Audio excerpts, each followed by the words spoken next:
Hi friends, வணக்கம். Welcome to channel சமையல். இந்த வீடியோவில் இன்ஸ்டன்ட் மிக்ஸ் எதுவும் இல்லாமல் ரொம்ப குறைவான பொருட்களை வச்சு வீட்லேயே ரொம்ப சாஃப்டாக ஜூஸியான குலாப் ஜாமுன் எப்படி பண்ணுறதுன்னு பார்க்கலாம் வாங்க. இது பண்ணுறதுக்கு இந்த பவுலில் ஃபஸ்ட்டு ஒரு 1/2 கப் மைதா மாவு அதை சேர்த்துக்கலாம். இது கூடவே 3/4 கப் அளவுக்கு மில்க் பவுடர், அதுக்கப்புறமா ஒரு 1/2 டீஸ்பூன் பேக்கிங் சோடா. ஃபஸ்ட்டு இது எல்லாத்தையும் நல்லா மிக்ஸ் பண்ணிக்கணும். இது கூட ஒரு 2 டேபிள் ஸ்பூன் அளவுக்கு நெய் சேர்த்துட்டு நல்லா கலந்துக்கணும். நெய் இந்த மாவில் ஃபுல்லாக மிக்ஸ் ஆயிடணும். நல்லா மிக்ஸ் பண்ணதுக்கப்புறம் பார்த்திங்கன்னா இந்த மாதிரி ஒரு மாதிரி க்ரம்பிளி டெக்ஸ்சர் கிடைக்கும். இந்த மாதிரி இருக்கணும். அதுக்கப்புறம் இதில் நான் பால் சேர்க்க போகிறேன். இது காய்ச்சி ஆற வச்ச பால். ஃபஸ்ட்டு ஒரு 1/4 கப் சேர்த்துக்கலாம். நம்ம எடுக்கிற மாவு மில்க் பவுடரை பொறுத்து நமக்கு தேவைப்படுற பாலோட அளவு கொஞ்சம் முன்ன பின்ன இருக்கும். நான் ஃபஸ்ட்டு 1/4 கப் சேர்த்துட்டு நல்லா பிசைஞ்சிட்டு இன்னும் கொஞ்சம் மட்டும் பத்தாத மாதிரி இருக்குது. அதனால் இதுலேருந்து ஒரு 1-2 டேபிள் ஸ்பூன் அளவுக்கு சேர்த்துக்கணும். ஸோ 1/4 கப் சேர்த்ததுக்கப்புறமா கொஞ்சமாக தேவைப்பட்டால் மட்டும் சேர்த்துக்கோங்க. சேர்த்து இது நல்ல இந்த மாதிரி சாஃப்டான மாவு பதத்துக்கு பிசைஞ்சிக்கணும். இந்த மாதிரி இப்போ இதை மூடி வச்சலாம். ஒரு 5 நிமிஷம் அப்படியே இருக்கட்டும்.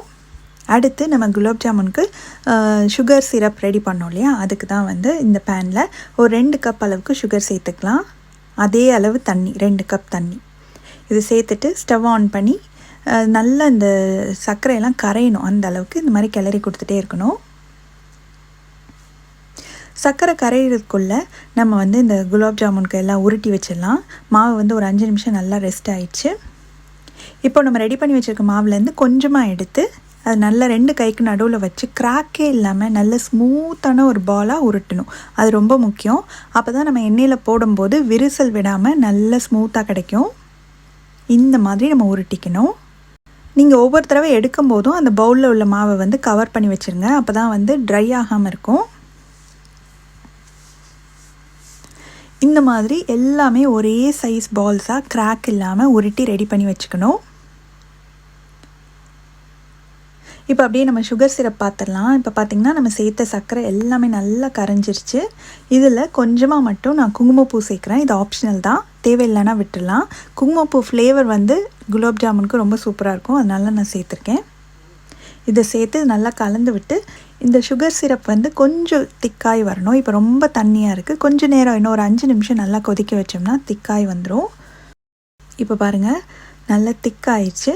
இதில் நம்ம ஒரு 4-5 ஏலக்காவை இந்த மாதிரி இடித்து சேர்த்துக்கலாம். இது கூட ஒரு டேபிள் ஸ்பூன் அளவுக்கு ரோஸ் வாட்டரும் ஆப்ஷனல் தான். ரோஸ் வாட்டர் குங்குமப்பூ உங்களுக்கு விருப்பப்பட்டால் சேர்த்துக்கலாம், இல்லாட்டி வெறும் ஏலக்காய் தூள் மட்டுமே போதும். இப்போ இது நல்லா கலந்து விட்டுட்டு ஸ்டவ் ஆஃப் பண்ணிடலாம். இப்போ இந்த சைடு பொரிக்கிறதுக்கு தேவையான அளவுக்கு எண்ணெய் ஊற்றி, எண்ணெய் மிதமான சூட்டில் இருக்கணும். ரொம்ப ஹை ஹீட்டில் வைக்கக்கூடாது. அது இன்னொரு முக்கியமான ஸ்டெப்பு நம்ம குலாப் ஜாமுன் செய்யும்போது ஃபாலோ பண்ண வேண்டியது. இதில் சும்மா ஒரு 2 டேபிள் ஸ்பூன் மட்டும் நெய் சேர்த்துக்கிறேன். நெய்யும் எண்ணெயும் கலந்து ஃப்ரை பண்ணும்போது இன்னும் அந்த வாசனையோட சூப்பராக இருக்கும். இந்த எண்ணெய் ரொம்ப ஹீட்டாக இருக்கக்கூடாது. கரெக்டான டெம்பரேச்சரில் இருக்கா அப்படின்னு செக் பண்ணி பார்க்கலாம். கொஞ்சமாக நம்ம ஊட்டி வச்சுருக்க மாவுலேருந்து கொஞ்சமாக எடுத்து இதில் போட்டதும் உடனே இது மேலே எலும்பி வராமல் கொஞ்சம் நேரம் கழித்து இது மேலே எலும்பி வரணும். அந்த மாதிரி வந்தால் தான் கரெக்டான டெம்பரேச்சரில் இருக்குன்னு அர்த்தம். இப்போ கரெக்டாக இருக்குது. நம்ம உருட்டி வச்சுருக்க பால்ஸ் எல்லாம் ஒன்று ஒன்றா மெதுவாக போட்டுடலாம். நான் ஸ்டவ்வை சிம்லியே தான் வச்சுருக்கேன்.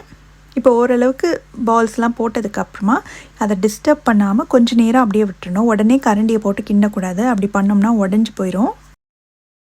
இப்போ பார்த்திங்கன்னா அதுவாகவே கொஞ்சம் ரோல் ஆக ஆரம்பிக்கும். கலரும் லைட்டாக மாறிட்டே வரும்.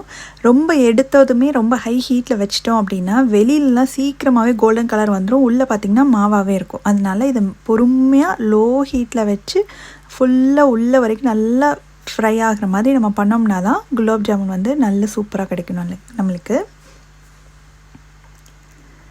கொஞ்சம் நேரம் கழித்து இதை மெதுவாக அப்படியே லைட்டாக மட்டும் திருப்பி விட்டு எல்லா பால்ஸுமே எல்லா சைடுமே நல்ல சூப்பரான ஒரு கோல்டன் கலர் வரணும். அந்த அளவுக்கு நம்ம இதை ஃப்ரை பண்ணிக்கணும்.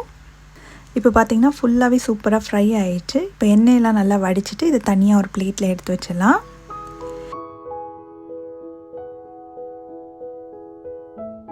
இதே மாதிரி மீதி உள்ள பால்ஸையும் கொஞ்சமாக போட்டு அதே லோ ஹீட்லேயே வச்சு பொறுமையாக நல்லா ஃப்ரை பண்ணி எடுக்கணும்.